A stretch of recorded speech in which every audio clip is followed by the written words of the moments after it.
गणगण गणात बोते, गणगण गणात बोते, गणगण गणात बोते. श्री संत गजानन महाराज हे कलियुगामधील एक श्रेष्ठ असे संत होऊन गेले आहेत. त्यांचा जन्म कधी, कुठे आणि कसा झाला याबद्दल कोणालाही ठामपणे माहिती नाही. ज्याप्रमाणे योगी चांगदेव हे नारायण डोहामध्ये, गोरक्षनाथ उकिरड्यावरती आणि काणीपुनात हत्तीच्या कानातून प्रकट झाले, त्याप्रमाणेच संत गजानन महाराज देखील अचानक प्रकट झाले आहेत. संत गजानन महाराजांचे डोळे अतिशय पाणीदार आणि त्यांच्यातील दिव्यत्वाची साक्ष देणारे असे होते.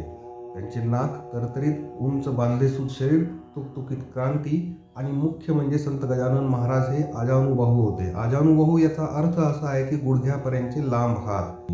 संत गजानन महाराजांची वाणी अतिशय स्वच्छ आणि ओघवती होती. त्यांचे वेदाध्ययन आणि धर्मशास्त्रावरील भाष्य, त्यामुळे लोकांना ते प्रकांड पंडित किंवा तैलंगी ब्राह्मण वाटत असत. शेगावातील श्री देवीदास पातुरकरांच्या वाड्यामध्ये त्यांच्या मुलांची ऋतुशांतीचा कार्यक्रम होता आणि हा दिवस होता माघ वद्य सप्तमीचा. देवीदास पातुरकरांच्या घरामध्ये जेवणाच्या एका पाठोपाठ अशा पंक्ती उठत होत्या. कित्येक लोक येत होते आणि जेवून खाऊन तृप्त मनाने घरी परतत होते. भोजनाची एक पंगत उठली की लगेचच दुसरी बसत होती. उष्ट्या पत्रावळींचे ढीगच्या ढीग बाहेर जमा होत होते आणि त्या पत्रावळींच्या ढिगाजवळच एक तरुण बसलेला होता आणि हा तरुण पत्रावळ्या शोधत होता आणि त्यावरती चिकटलेले अन्नकण शोधून काढत होता आणि खातही होता. उष्टी शीतकणे खाण्यामध्ये हा तरुण मग्न झाला होता. दिसायला अत्यंत देखणा, तेजपुंज, शांत, गंभीर अशा तरतरीत चेहऱ्यावरती एक अलौकिक अशा प्रकारचं तेज, सूर्याच्या कोवळ्या उन्हाप्रमाणे तळपणारी कांती, दृष्टी निश्चल, शांत आणि संपूर्ण देह विलक्षण असा वेगळा आणि इतरांपेक्षा खूपच निराळा, परंतु चटकन लक्ष वेधून घेणारा असा होता.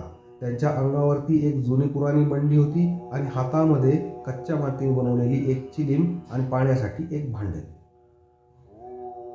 या तरुणाची स्वारी आपल्याच तंद्रीमध्ये स्वतःमध्येच मग्न होती आणि स्थळ काळाचं भान पूर्णपणे विसरलेली होती आणि एकाग्र चित्ताने उष्टी भाताची शिते खाण्यात मग्न होती. त्याच वेळी बंकटलाल अग्रवाल आणि दामोदरपंत कुलकर्णी हे दोघे मित्र त्याच रस्त्याने चालले होते. पातुरकरांच्या वाड्या शेजारून जाताना त्यांचे अचानकपणे लक्ष वडाच्या झाडाखाली बसून उष्टी शीतकणे खाणाऱ्या या तरुणाकडे गेले.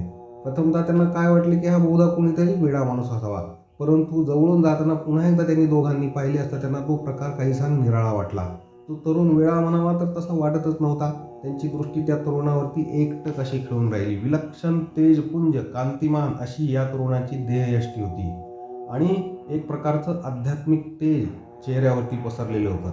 आता या तरुणाला पाहून स्वतःच्या नकळतच बंकटलाल अग्रवाल त्यांच्याजवळ गेले आणि विचारते झाले, महाराज, आपण या पत्रावळीतून जे अन्नकण वेचून खातात त्यापेक्षा मी आपणासाठी संपूर्ण भोजनाची व्यवस्था करतो.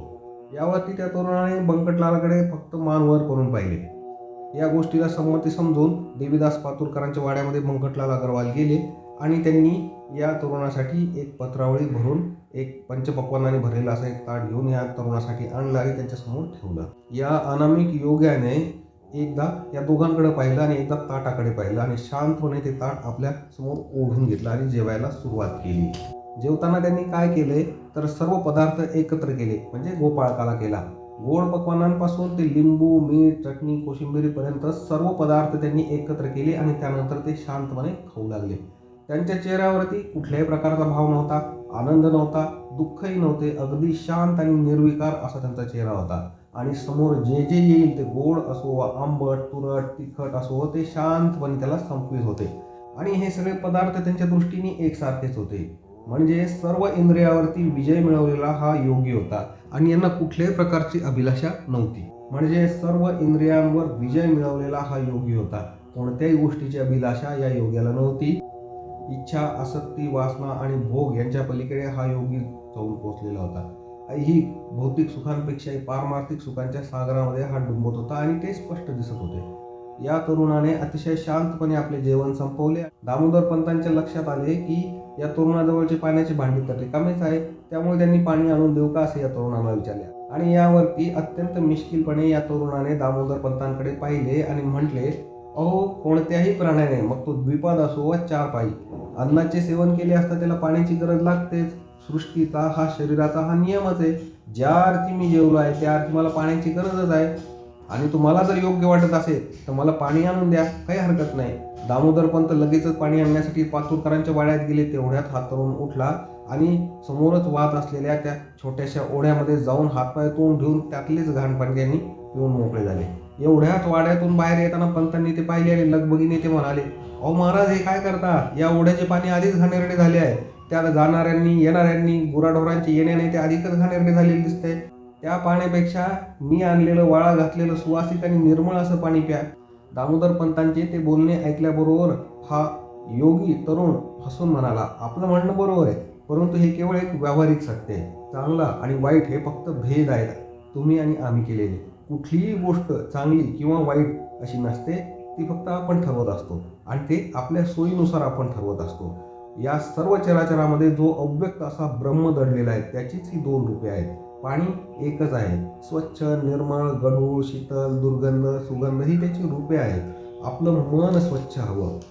निर्मळ पाणी पिल्यामुळे मन निर्मळ होत नाही, तर आपलं मन स्वच्छ आणि साफ असेल तर वाईटातूनही आपण चांगलं तेज निवडू शकतो आणि मग आपल्याला सगळं जगही सुंदरच दिसू लागते.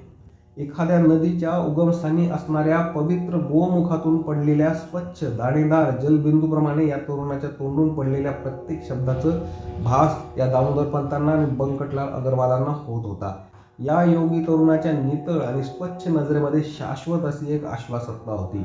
मी आणि तू मधले आपपर भावाचा लवलेशही या योगामध्ये दिसत नव्हता. उच्चार स्पष्ट होते, शब्दांमध्ये प्रामाणिकपणा आणि ठामपणा होता. वाणी रसाळ आणि ओजस्वी होती. शब्द धारदार पात्यांप्रमाणे हृदयाचा ठाव घेत होते. बंकटलाल आणि दामोदर पंतांना गैरवरून आले आणि त्या तरुणाच्या चरणी ते लोटांगण घालणार तितक्यात जणू अंतर्ज्ञानाने त्यांनी आपल्या मनातले विचार ओळखले आणि क्षणातच हा योगी तरुण अंतर्धान पावला. बंकटलाल विस्मयाने थक्क होऊन दामोदर पंतांकडे पाहू लागले आणि काय घडले याची मनामध्ये सविस्तर पुन्हा एकदा उजळणी करू लागले आणि चर्चा करू लागले. शेगाव गावामधील माघ मासातील वद्य सप्तमीचा हा पावन दिवस होता. 23 फेब्रुवारी 1878. या छोट्याशा गावातली ही घटना या गावाला आध्यात्मिक जगामध्ये इतकं महत्त्वाचं स्थान देईल असं कुणालाही त्यावेळी वाटलं नव्हतं. एका महान पुरुषाच्या पृथ्वीवरती अवतरण्याची ही नांदी होती. गणगण गणात बोते, गणगण गणात बोते, गणगण गणात बोते.